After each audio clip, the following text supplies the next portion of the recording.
Buenas tardes, mi nombre es Cristina Álvarez, pertenezco a la Cátedra de Derecho Internacional Privado con la profesora Emily Ramírez de la sección Saya B. La siguiente presentación tiene como fin desarrollar 4 temas del programa instruccional con el fin para nosotros los alumnos 100% online poder con esta presentación ser evaluados por el examen, ¿verdad? En cuanto al domicilio como factor de conexión, podemos decir que una de las modificaciones más importantes de la Ley de Derecho Internacional Privado es la sustitución del principio de la nacionalidad por el principio de domicilio, como factor de conexión decisivo en materia de Estado, capacidad y relaciones familiares o sucesorias. Entonces podemos decir que el domicilio es precisa el lugar en que el individuo es considerado siempre presente, aunque momentáneamente no lo esté, para el ejercicio de sus derechos y el cumplimiento de sus obligaciones. El Código Civil estipula que las personas suelen vivir en un sitio determinado en forma continua, incumplen relaciones de orden jurídico, es decir, celebran negocios, derechos civiles y públicos. Podemos decir que el domicilio se divide en 2 teorías, en la teoría clásica y la teoría concreta. En Venezuela actualmente nos regimos a través de la teoría concreta. Cuando hablamos de la persona física en el derecho internacional privado, podemos decir que no se puede dejar de reconocer en todo ser humano la calidad de persona o sujeto de derecho. Siempre prevalece su personalidad jurídica. Este principio descansa en la Declaración Universal de los Derechos Humanos, la cual nos proclama que todos los seres humanos nacen libres e iguales en dignidad y derechos, así como también en otros instrumentos internacionales ratificados por Venezuela, tales como es el Pacto de San José de Costa Rica, el Pacto Internacional de los Derechos Civiles y Políticos, las cuales prescriben que todo ser humano tiene derecho al reconocimiento de su personalidad jurídica. Ese inicio de personalidad jurídica podemos decir que en el derecho internacional privado venezolano decimos que no pueden existir dudas de que el comienzo de la personalidad jurídica se determina por la ley personal domiciliaria de cada individuo. En este sentido se dice que la personalidad jurídica del ser humano comienza con el nacimiento, siempre y cuando el niño nazca vivo. Tenemos 2 situaciones. En la primera encontramos la situación del concebido, que nos dice que en el derecho venezolano, en el artículo 17 de nuestro Código Civil, el feto se tendrá por nacido cuando se trate de su bien y que para que sea reputado como persona basta que haya nacido vivo. En cuanto a la situación del niño por concebir, que es nuestra segunda situación, existe una crítica porque podría radicar en la que se aplique la ley personal de situaciones en la existencia de una personalidad dudosa, ya que la personalidad jurídica constituye la aptitud para adquirir derechos y contraer obligaciones, que debe regirse por la ley próxima al estatuto personal.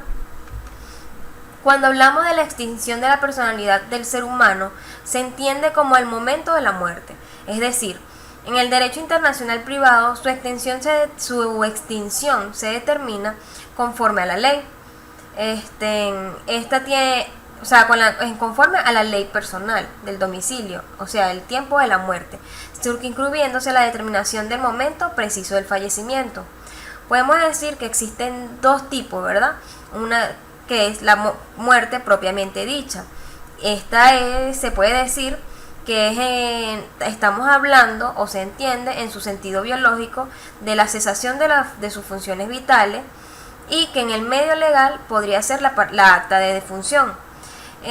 También encontramos que se pueden dar ciertas situaciones al momento de un accidente, por ejemplo, que no sabemos quién murió, cómo determinamos quién murió primero y quién murió después. Entonces decimos que existe un sistema de premoriencia y conmoriencia. Cuando hablamos de nuestro sistema de premoriencia, decimos que consiste que en el orden de las muertes se determina mediante criterios objetivos como el sexo y la edad. Y cuando hablamos del sistema de conmoriencia, decimos que consiste en que a falta de pruebas se considera que todas las personas murieron al mismo tiempo. Este sistema es el que está acogido por la legislación venezolana. La otra característica nos dice que hablamos de una muerte declarada. En el artículo 434 del Código Civil señala que se presume o que el juez declara muerto al hombre o a la mujer ausente o que haya cumplido 100 años. Es decir, que puede existir una ausencia presunta, una ausencia declarada o una muerte presunta. En cuanto al derecho de familia internacional, decimos muy sencillamente que su objeto es vincular al individuo con la norma aplicable. Está con el fin de resolver conflictos relativos a la persona. En el Código Civil se señala y regula al Estado civil según las relaciones del orden privado, es decir, al Estado familiar, descomponiéndolo en la siguiente manera. Encontramos al cónyuge, al matrimonio, a la separación de cuerpos y divorcio, encontramos también al estado de parientes por consanguinidad y filiación y el de adopción. Cuando hablamos del régimen jurídico de los bienes, hablamos del estatuto real.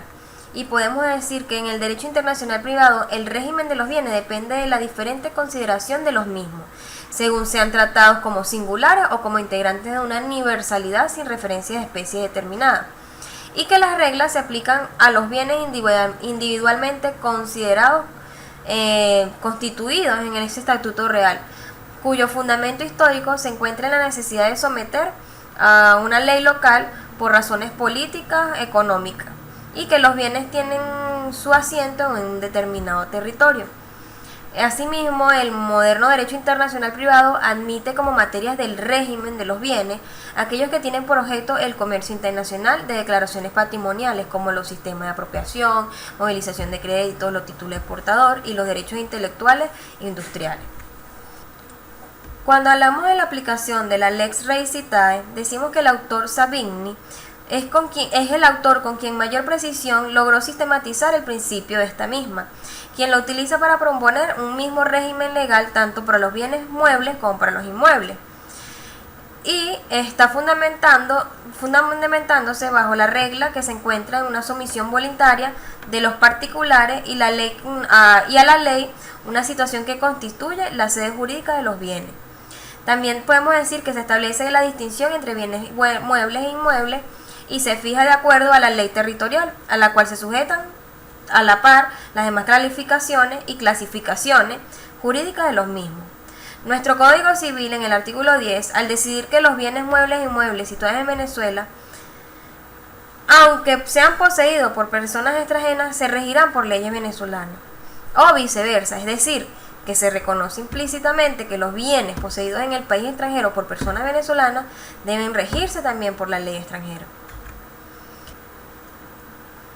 Cuando hablamos de los desplazamientos de los bienes inmuebles, más sencillo aún, podemos decir que por su misma naturaleza los bienes muebles pueden cambiar de situación, y al ocurrir las hipótesis de cambio pueden generarse problemas de sucesiva aplicación de diferentes leyes, por el hecho del mismo desplazamiento y en diversos territorios, ¿verdad?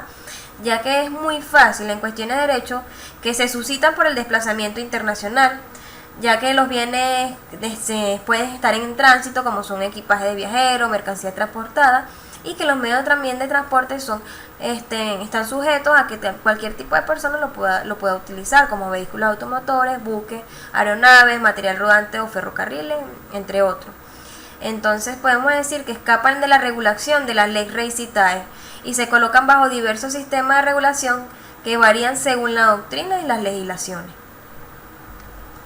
Espero haya sido grato en esta presentación y que haya sido de provecho para todos, como también lo fue para mí. Muchas gracias.